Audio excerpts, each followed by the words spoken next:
aqui é Michele Munarete, sejam bem-vindos ao projeto Orai Sem Cessar e a mais uma história do Oração em Prosa. Vamos orar e depois prosear. Senhor, eis-me aqui mais esse dia.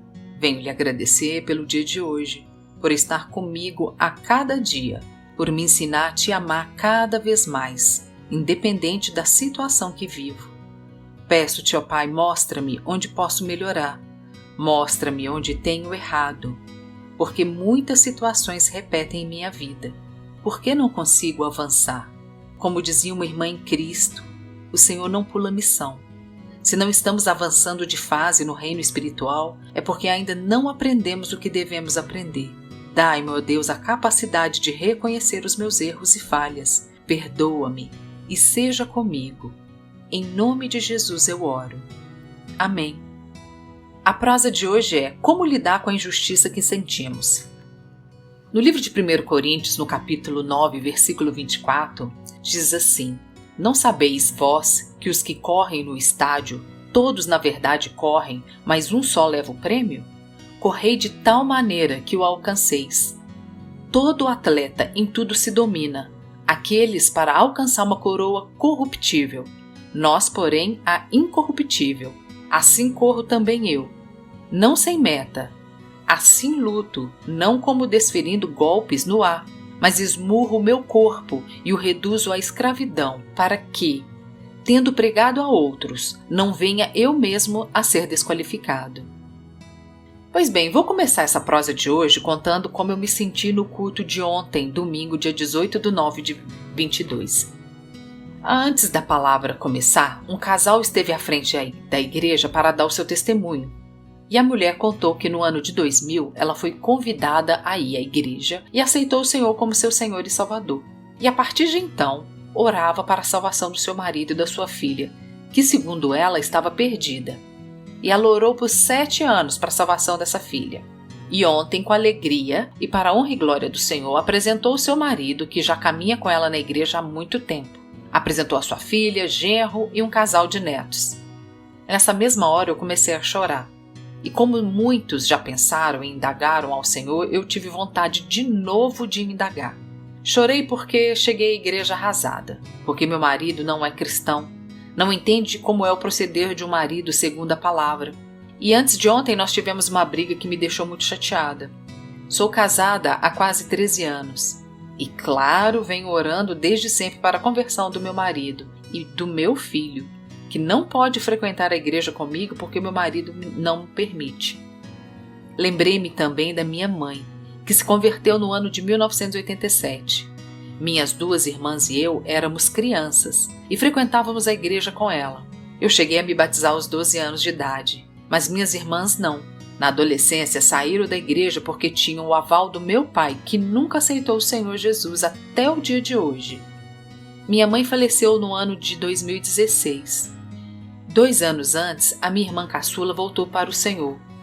Mas a minha mãe não viu meu pai e a outra irmã nesse caminho. E não foi por falta de orar. Que mãe e esposa cristã não ora por seus filhos e marido? Confesso que com meu pai ela perdeu a esperança. Minha mãe morreu sem nunca ter dado um testemunho no altar, sem nunca participar de um encontro de casais, sem conhecer os genros das outras 2 filhas.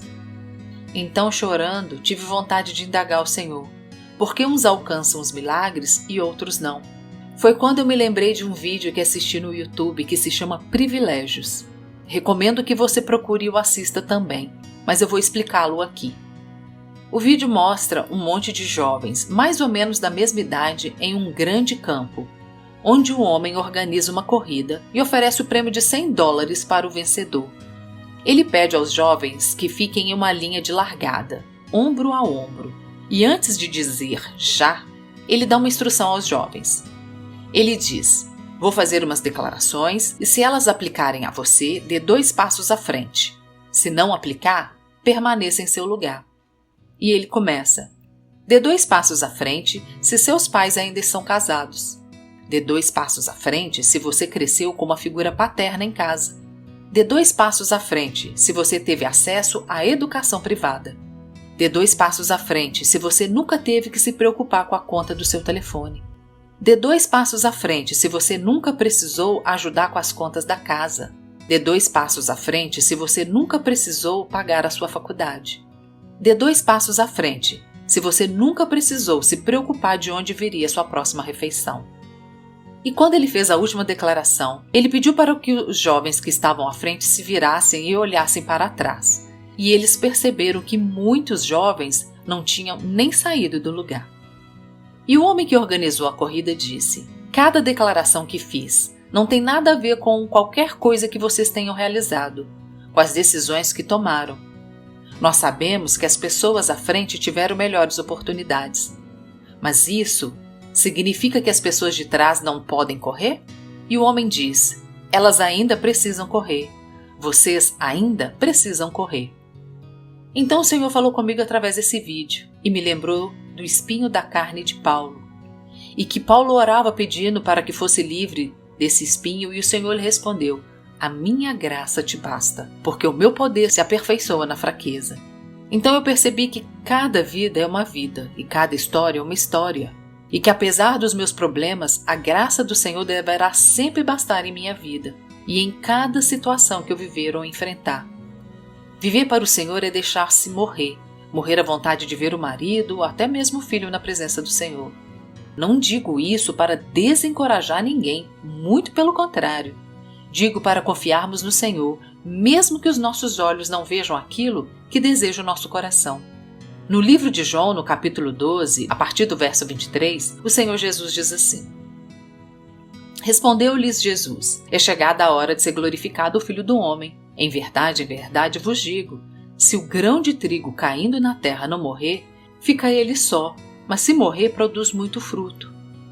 Quem ama a sua vida, perde-a, mas aquele que odeia a sua vida nesse mundo, preservá-la-á para a vida eterna. Se alguém me serve, siga-me, e onde eu estou, ali estará também o meu servo. E se alguém me servir, o Pai o honrará. Agora está angustiada a minha alma. E que direi eu? Pai, salva-me dessa hora? Mas precisamente com esse propósito vim para essa hora. Pai, glorifica o teu nome." Pois bem, cada um de nós glorifica o Senhor com a sua história. Cada um tem o seu espinho na carne, e cada um de nós deve morrer com as suas vontades, desejos, sonhos, para que o nome do Senhor seja glorificado. A fé não é exatamente a certeza de coisas que se esperam e convicção de fatos que se não veem? Se a minha mãe está vendo apenas na glória as suas 2 outras filhas voltarem aos caminhos do Senhor, amém.